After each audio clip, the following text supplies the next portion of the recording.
Greetings, students and lovers of history. Welcome to another WagSwag Productions. I'm your host, Brandon Wagner.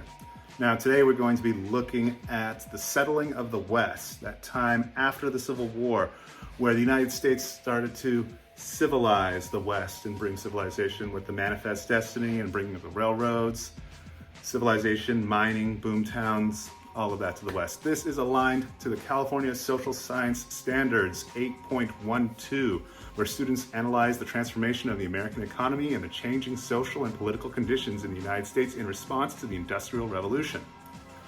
Now for an essential question that I'm going to ask all of you, and please comment below. And that question is, how does technology affect the way people live and work? Again, how does technology affect the way people live and work? Think about that in regards to the late 19th century with the westward expansion, but also apply that today in your own lives. I know many of you today are greatly affected by technology and how that is affecting how you work today, how you do school.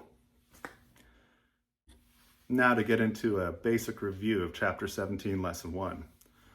Now, after the California gold rush was over, miners found gold and silver in other parts of the West. One of the world's richest deposits of silver ore was found in Nevada.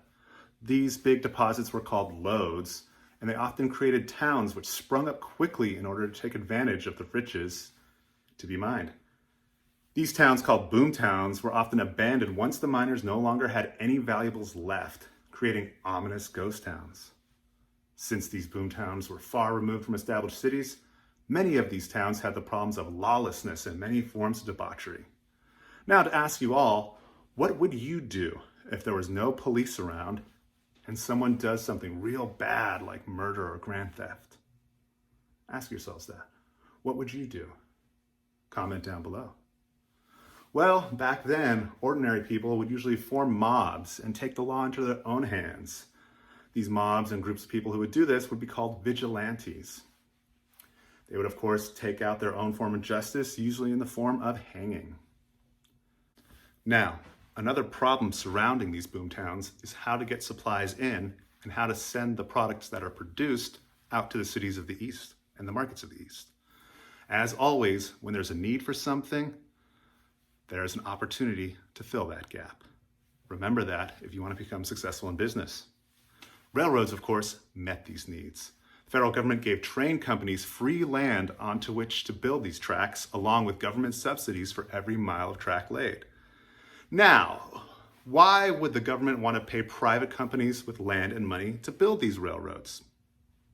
Well, there are multiple answers to that question, such as better control over the country by linking the West to the East, the opening of trade markets and settlements, which makes the United States much stronger.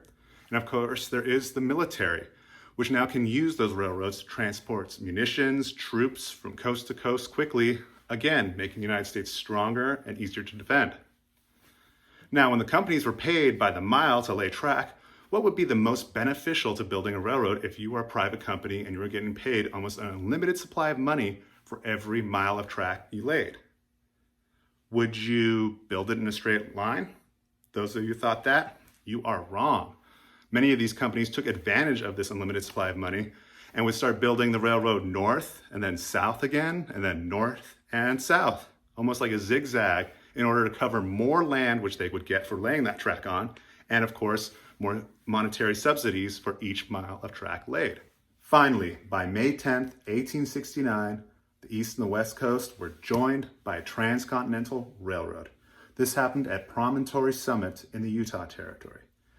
And for those of you who remember, why was the Utah Territory delayed in becoming a state? That question goes all the way back to Chapter 13. It was one of your test questions, so I hope you remember that.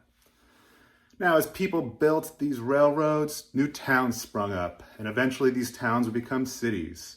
And these cities and these territories, of course, would allow for statehood. Again, strengthening that link between the East Coast and the West Coast. Of course, as this all happened, it had detrimental effects on another group of people, which we will talk about next time. Don't forget to hit that notification bell. Don't forget to subscribe, share this video. And as always, thanks for watching.